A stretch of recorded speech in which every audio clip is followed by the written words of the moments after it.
the last side of the introduction.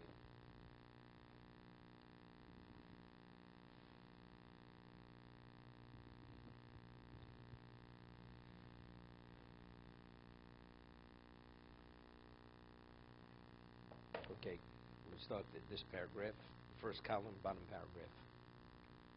Zosvor acheres risi b'oni v'amal Yisrael. He sees the paltry knowledge and the degree of effort people make.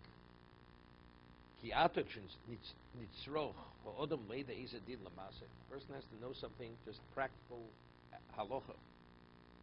Shein Berura Hanhogas Shulchan Aruch, which is not clear from the Shulchan Aruch. Muchruch. He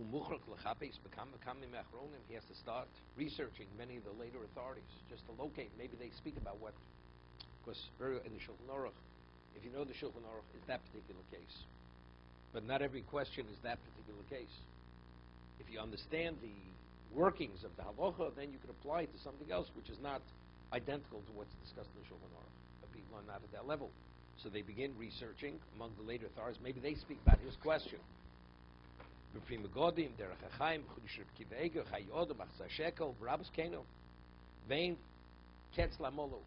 no end to the research that he has to do, to his effort. So you know how much time you have to spend. Even if you're lucky, you come upon it.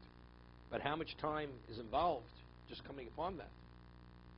And this could happen multiple times. And that's how much time do you have? You have no time for anything.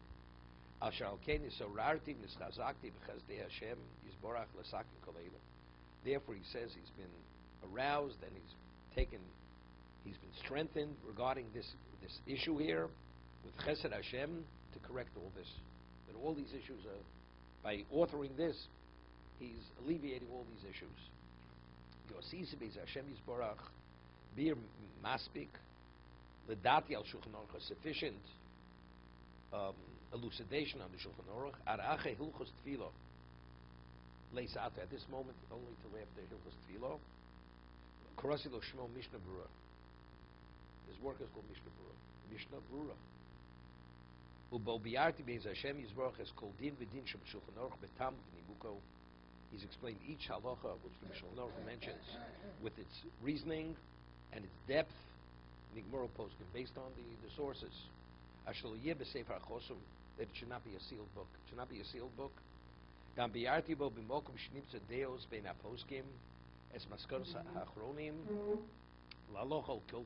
Meaning, not only that, even if there's a dispute among the later authorities, he gives you the final opinion, how you should conduct yourself. He says, and what's the basis for the beer? That's the beer halacha. Mibach udrishu prishu v'eliyo rabo ubir agro primagod bir kiyosei ma'imon Mordechai Mati Yehuda nar sholom dogam revova ber heitiv shari tshuva v'shulchan aruch shalagraz. These are all what he cites continuously. Just explain you who they are. The Bach is a commentary, goes and takes issue with Beis Yosef. The Drisha Prisha also go on, also commentators. Same person wrote the Drisha and the Prisha. Eliyahu Rabbo is a later authority. Be'er Agro is the Milnagon.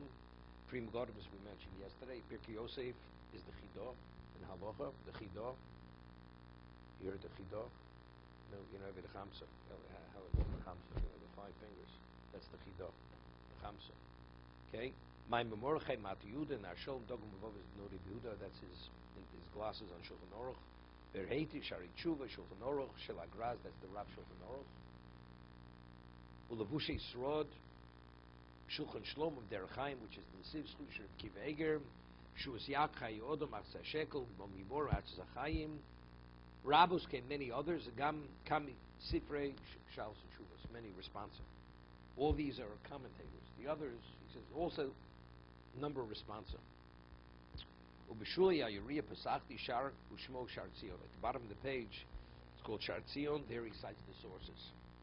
Both Sianti is called Dovish Psoch HaMishna Berura Kedei Leida Mi Beten Mi Yotza Pinim Ehu. Hear this? That you should know exactly where did it emanate from. Mi Beten, like from the womb. Mok Shurisi Deos Beishnei Achronim Gufa Beisadover. If there were two positions regarding some issue, Lo Hayisi Otzel Badover Lechapis Bechlal Sifrei Shar Achronim Liros El Mi Mikdoshim Daitim Podol Masa.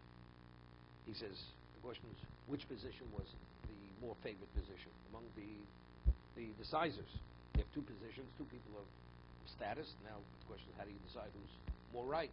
So he said he did his research among the later authorities. El mi kadoshim datom pone.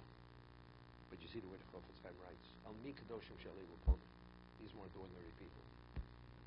The positions of these holy people, to what did they favor? This opinion or that opinion? Ubefrat, he says, specifically Bir Agrozal, who's the Vilna Gaon, Shu Oren Shel Yisrael, he's the light, the Vilna Gaon Shed, he's the light of Klal Yisrael. The Yoseit, he's the anchor. Shakol Tolibo Chedai Lachri Adover, and therefore he's qualified to make that decision. Who's more right? And the position he takes on, that is the position. Gam Chipastim Sifri Rishonim, says he researched even the Rishonim, the early commentators. Ulai Emtzo Bo Hadover Meforish Oshar Roy Berura, Ki Baruch Hashem Yeshli Harbi Sifri Rishonim. He says he has many Sifri Rishonim, meaning that are accessible to him, that he's able to do the research. But, even the way he writes over here, he writes with such humility. I once told the story. The Chofetz Chaim did not speak in Torah with anybody other than the Rebbe Chonan and this is when he found the Radin and the Panovicharov. For whatever reason, nobody. He would speak Divrei Musar. He would speak Divrei Al. But to speak, go in depth and speak about anything in Torah, didn't, for whatever reason. And he was proficient in every sefer for what he authored. We once mentioned it that Rav Aaron Kotler once asked the Brisker Rav, the Vilna Gaon, the Chofetz Chaim was known as the Chosed of the generation. Nobody disputed, but he said, he was the Gadol Hador. He was the living Torah sage. I mean, if you take the book, what he authored, what he wrote, and what he knew, he was the Gadol Hador. So why isn't he known for his Torah? Why isn't he known for his Chasidus, for his Tzidkus, for his devoutness? Why? I won't mention this in the past. So the Brisker Rav said to Rav Aaron Kotler, that he says, the principle Tzaddik goes back for Shulchan Makayim. Tzaddik decrees and Hashem follows the dictate, the request of the Tzaddik. Chofetz Chaim, because of his unlimited level of humility, said he does not want to be recognized for his righteousness, his devoutness, for his holy day. He doesn't want to be recognized. That was his humility. Doesn't want to get any recognition. It should not even be noticed. He doesn't want it. Right? Excuse me. He does not want to be known for his knowledge. Because knowledge is fact. He knows Shas. He knows everything. So it's fact. That's not disputable. It has nothing to do with humility. That's fact. But what about? To evaluate your Chasidus or your Tzidkus? That's based on the way Hashem sees it, not the way you see yourself. See, he always felt because of his humility, he was way behind the eight ball, way lagging where he should be. So did he ever see himself as a Chosid? Did he ever see himself as a Tzaddik? Didn't see himself as that. Therefore, what is he going to ask Hashem? I should not be recognized as the Chosid, as the Tzaddik. He never made that request. The request that he should not be recognized for his Torah, that's factual. Hashem responded, you will not be recognized for your Torah. Your request will be fulfilled. But he never asked, he shouldn't be recognized for his Chasidus and his Tzidkus, was that he would never ask, because he never saw himself as the Tzaddik, as the Chosid. Therefore, that's why he was known as the Chosid. So there was the story where the Rebbe Chonan and the Panovicharov, Rebbe Chonan was about 16 years older than Panovicharov. Panovicharov was 20, he was 36 years older than Rebbe Chonan. And he paired them up. The Chofetz Chaim made the shidduch in Chavrusa, and the Panovicharov was single, and the Rebbe Chonan had a family in another community, and he was in Radin studying there, and they needed a certain sefer. And the sefer was cited in the Ber Halacha. In the Ber Halacha, and it was sefer they couldn't locate, so they come to the Chofetz Chaim, and they come to his house. It's about 2:30 in the morning. They see the light is burning. They knock gently on the door of Chofetz Chaim and Nitzan. Says, what do you want? Says, there's a certain opinion you cite in Ber Halacha. We'd like to see it in its original, from the source. Could we borrow the sefer? That sefer I cite, haven't seen in over 60 years. And when I I recorded it. It was purely from memory. But he said, you recorded it verbatim, exactly what. He said, but I haven't seen it more than 60 years. What am I supposed to tell you? I can't lend it to you. He says, you see, these are all the svarim I have. And when he showed him the svarim, he groaned. He sighed. So they asked him, why are you sighing? He had a few svarim on a bookshelf in his house. He says, svarim cost money. It costs money. Money is time. It means you have to earn money to be able to purchase the svarim. That means I have to give up of my time that I can't study Torah to earn money to purchase. He says, that's why I'm sighing. He said, this is the way he processed life, the Chofetz Chaim. But I'm just saying, he speaks about the Be'er Halacha. He says he quotes this. I mean, unlimited sources. What did he have it? Did he research it while he was authoring the work? Definitely not. This is what accumulated through his life, his retentive memory, and he studied it initially so thoroughly, and this he put it all together.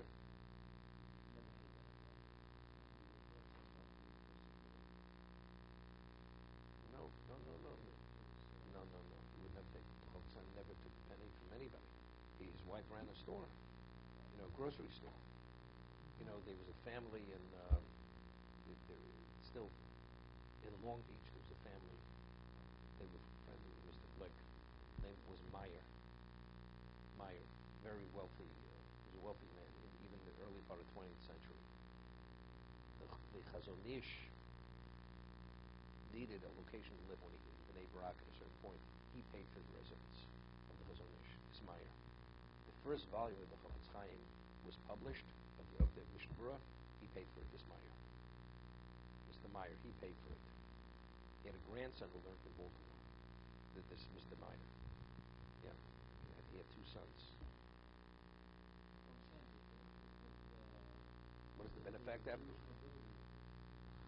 That's by the Rebbes. You're a prince. He's not that. No. People support yeshiva. That's you do for you. Even that's not him on a personal level. Okay? No, definitely. He doesn't cite any later, such late achronim. He doesn't cite. No, because it has to be somebody much more substantial. The latest person he cites is the Chassam Sofer. That's the latest one he cites. Yeah, Chassam Sofer passed away in 1839. He cites one a few times in responsa. He cites what's it called? There's a response called Shol Meshiv. It was later. What? Shol Meshiv. No. Shol Meshiv is a responsive. Sour. So did he have access to these farm that he lists? Throughout his life. Otherwise, how did he know it? Of course, at one time he had access. Throughout his life, he studied these. Certain sperm that he mentions are available. For Kiveger, the Note of Yehuda, these things. It's printed on the page. It's printed on the page in the Shulchan Aruch. Tur Beis Yosef Bach, Drisha, Prisha, that's on the page. It's printed in the Sefer. But he cites many other things. No.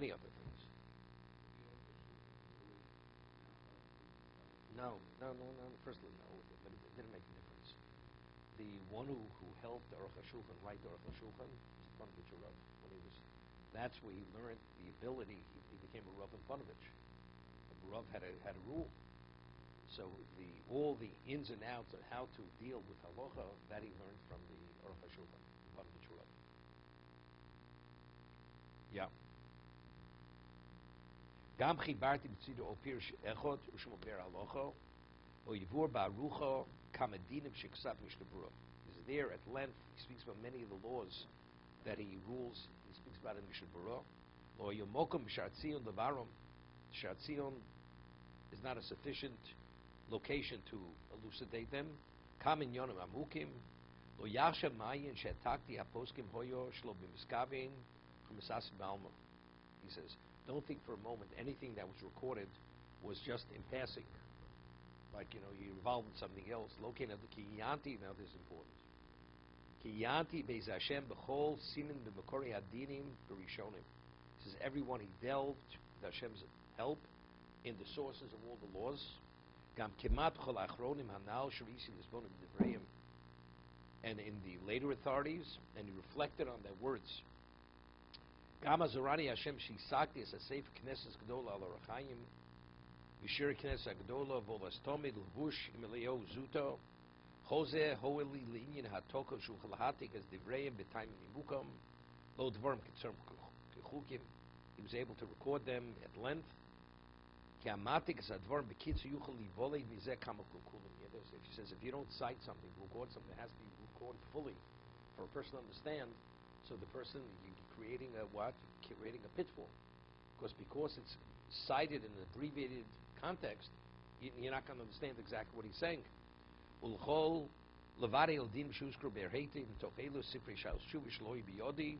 Primagodim, Chari Svorim, and now Luskiru, Litzechusachti, Latikum, Bakaval Hashem Shemitoch Pirushenu. He says he hopes to God that through our commentary, Yil, Ho Odom, Mishna Berura, Bitomeo, Ho Proteo, each person's Mishnah should be clear and concise with its rationales, its understanding, its details. Kigam, Es Ikri Adinim Shemsoch Haberhetiv, Shari Tshuva, Chnaskum, Soch Mishnosi, Hashem Izakeni. The first is yes, halacha Shem Shulchan Aruch Hazeh. Hashem should give him the merit to be able to explain all the other halachas. B'chazik li b'lavodoso niske lechomes sion b'meher v'yimeinu omi. Okay, Chofetz Chaim. It's interesting. He wanted to also to write. It would have been phenomenal. Okay, it just took him 25 years to write the Mishna Berura on Orach Chaim. He wanted on Yoredeya. Yoredeya we have nothing. I mean we have Aruch HaShulchan or Yoredeya, but in terms of anything comparable to Mishna Berura, nothing doesn't exist. In Yoredeya, the laws of kashrus, the laws of mikveh, the laws of nida, all these. Could you imagine Chofetz Chaim would have written a work similar to Mishna Berura? It would have been something unbelievable. People would be fully proficient in all those laws. Kashrus, tefillas, kalim, immersing vessels, what vessel, how, all the questions. People would have a proficiency, as people have some degree of proficiency in Orach Chaim, they'd have a proficiency in Yoredeya.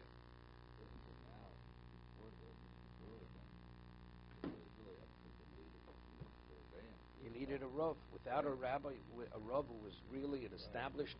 Otherwise, no one would know. Correct. Now for everybody. It's interesting. It's like the Chofetz Chaim writes one location in terms of technology.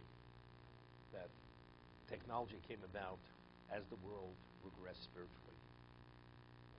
Chofetz Chaim explains. Regressed.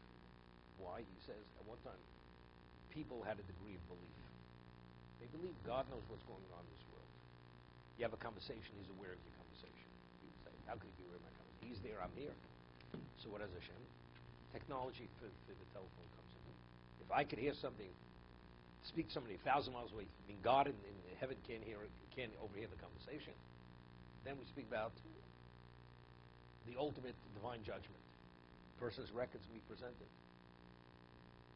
Even the act of the crime is going to be recorded. How's that possible? How's that possible? Whole person's life. Photography came about. You can photograph a person exactly. But even then you have video, then you have color, then you have every nuance of whatever happened. Everything is actually recorded. Every moment of your life, you're walking down the street today. There's nothing that's not recorded. That's after 120 years. That's going to be a replay. That's only because people are so removed in their emunah and bitochen Hashem. Hashem says, you know something. He said, you could do it. If the NSA could do it, you understand? Lahavdil elav avdolos. I have it accurate. It's all filed away. Lachamei v'eshem, it's all going to be presented. And you're not going to be able to deny it. It's right there before your eyes. Not counterfeits. It's just because otherwise people don't have a chance.